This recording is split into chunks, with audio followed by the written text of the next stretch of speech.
سورۃ اللیل مکی ہے. لیل مانے رات. قرآن پاک کی ترتیب کے اعتبار سے اس کا نمبر 92 ہے. نزول کے اعتبار سے اس کا نمبر 9. اس میں 21 آیتیں ہیں. بسم اللہ الرحمن الرحیم. اللہ کے نام سے شروع جو بہت زیادہ مہربان نہایت رحم کرنے والا. واللیل اذا یغشا. رات کی قسم جب وہ رات چھا جائے اور سب کو تاریکی میں ڈھانپ لے. والنہاری. اور دن کی قسم اذا تجلی. جب وہ روشن اور منور کر دے کہ وہ ساری چیزوں کو روشن کر دیتا ہے. وما خلق الذکر والانثى. اور اس رب کی قسم جس نے مرد اور عورتیں بنائیں. ہر چیز کو مذکر اور مؤنث میں تقسیم فرمایا. ان قسموں کا ذکر کر کے جو بات بتائی جا رہی ہے یقیناً ہمارے لیے بہت اہم ہے. عربوں کا اسلوب یہ ہے کہ جب وہ قسم کا ذکر کرتے ہیں تو دو وجہ سے. ایک تو یہ کہ سامنے والے کو یقین دلانے کے لیے کہ میں سچ بول رہا ہوں. دوسری وجہ یہ ہے کہ سامنے والے کی غفلت کو دور کرنا. تو یہاں پر جو قسمیں ہیں یہ ہماری غفلت کو دور کرنے کے لیے ہیں کہ ہم اگلی بات توجہ سے سماعت کریں. ان سعیکم لشتی. اللہ اکبر. بے شک تم لوگوں کی کوششیں مختلف ہیں. کوئی جنت کی طرف جانے کی کوشش کر رہا ہے اور کوئی جہنم کے لیے کوشش کر رہا ہے. ان سعیکم لشتی. بے شک تمہاری کوششیں مختلف ہیں. تم مختلف راستوں پر ہو. فاما. پس بہرحال من اعطا واتقا. جس نے عطا کیا اپنا مال اللہ کی راہ میں عطا کیا, اللہ کی راہ میں خرچ کیا. واتقا. اور پرہیزگاری اختیار کی, وہ اللہ سے ڈرا. وصدق بالحسنى. اور سب سے اچھی بات یعنی اسلام کی اور نیکی کی اس نے تصدیق کی. فَسَنُيَسِّرُهُ لِلْيُسْرَى. پس ان قریب ہم اس کے لیے آسانی پیدا فرما دیں گے. ان قریب ہم اسے آسانی کی طرف لے جائیں گے. وہ جنت ہے جس میں کسی قسم کا کوئی غم نہیں. وَأَمَّا مَنْ بَخِلَ. اور بہرحال جس نے بخل کیا, اللہ کی راہ میں مال خرچ نہ کیا. وَاسْتَغْنَا. اور بے پرواہ بنا.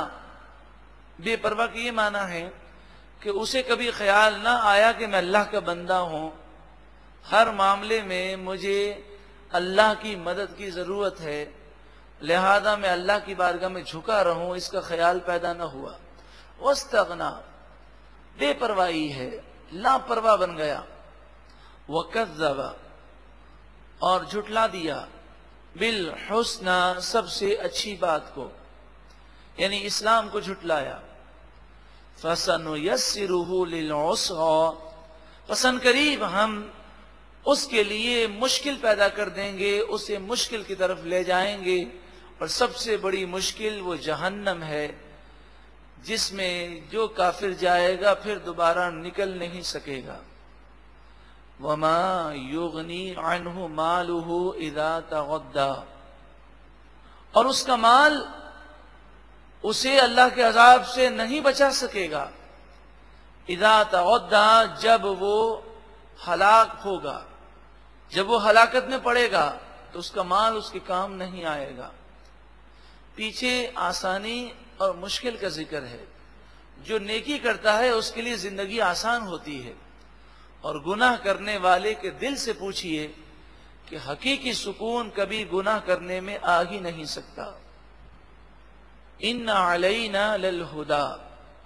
بے شک ہم پر ضرور ہدایت دینا ہے.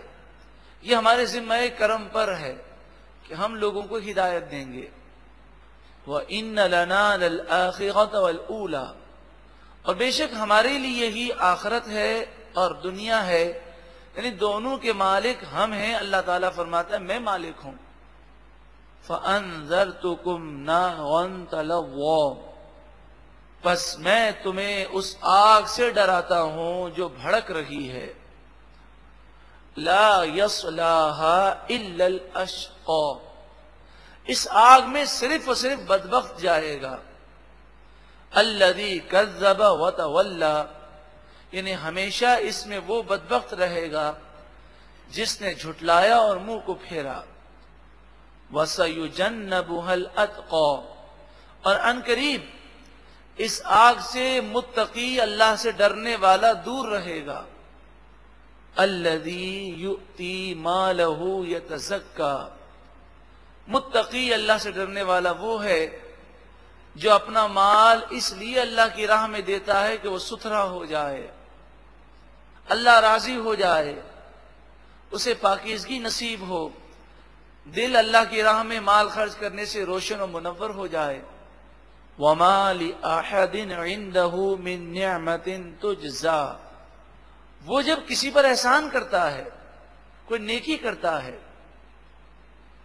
تو اس پر کسی کا احسان نہیں جسے وہ چکا رہا ہو، وہ اللہ کی رضا کے لیے نیکی کرتا ہے. اس سورہ مبارکہ کا شان نزول اس طرح ہے کہ حضرت ابو بکر صدیق رضی اللہ تعالی عنہ نے جب امیہ بن خلف کو دیکھا کہ وہ حضرت بلال رضی اللہ تعالی عنہ کو قمیص اتار کر تپتی ہوئی ریت پر شدید گرمی کے عالم میں زمین پر لٹا رہا ہے اور سینے پر بھاری پتھر رکھ رہا ہے، پھر آپ کو کوڑوں سے مار رہا ہے، پھر آپ کو گلے میں رسی ڈال کر نوجوانوں کو دے رہا ہے جو آپ کو مکہ مکرمہ کی گلیوں میں گھسیٹ رہے ہیں، اور وہ ایک بات کہتا ہے اسلام کو چھوڑ دے، اس نبی صلی اللہ علیہ وسلم کا دامن چھوڑ دے. اور حضرت بلال اس کے جواب میں ایک بات کہتے ہیں، احد احد، اللہ ایک ہے، اللہ ایک ہے. اور آپ کہتے ہیں میں اسلام کو اور نبی اکرم صلی اللہ علیہ وسلم کے دامن کو کبھی نہیں چھوڑوں گا، تجھے جان سے مارنا ہے تو مار دے. تو جب حضرت صدیق اکبر رضی اللہ تعالیٰ عنہ نے یہ منظر دیکھا تو آپ نے امیہ بن خلف سے کہا کہ یہ غلام مجھے بیچ دو.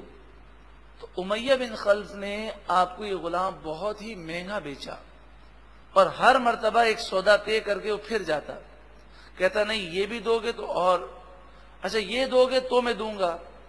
اس طرح 4 مرتبہ اس نے سودا کینسل کیا اور ہر مرتبہ دام بڑھائے.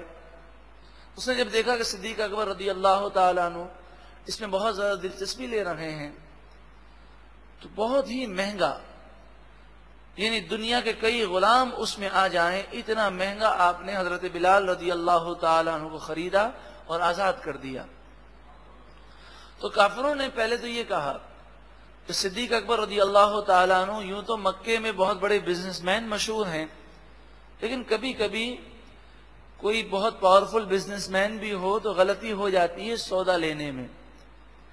تو ان سے غلطی ہو گئی ہے کہ اتنا مہنگا انہوں نے سودا کر لیا. حضرت صدیق اکبر رضی اللہ تعالیٰ عنہ کی تائید میں اور ان کی شان میں یہ سورہ مبارکہ نازل ہوئی کہ یہ مہنگا سودا نہیں ہے، انہوں نے تو اپنے آپ کو اللہ کے قرب کے لیے چن لیا اور یہ تو ہمیشہ کے لیے جنتی ہو گئے. تو کافروں نے جب یہ دیکھا کہ صدیق اکبر رضی اللہ تعالیٰ عنہ کے بارے میں لوگوں کو یہ کہیں گے کہ ایک حبشہ کے رہنے والے غلام کو انہوں نے اتنا مہنگا خرید لیا، ان سے سودا کرنے میں بزنس کرنے میں غلطی ہوئی ہے تو لوگ تسلیم نہیں کریں گے. تو پھر کافروں نے ایک نئی بات کی، کہنے لگے کہ ہو سکتا ہے حضرت بلال کے خاندان میں آبا و اجداد ایسے گزرے ہوں کہ جنہوں نے صدیق اکبر رضی اللہ تعالیٰ عنہ کے آبا و اجداد پہ کوئی احسان کیا ہو. آج جو ان کی مالی پوزیشن ہے ہو سکتا ہے اس احسان کی وجہ سے ہو، تو وہ آج اپنا یہ احسان چکانے کے لیے حضرت بلال کو آزاد کر رہے ہوں.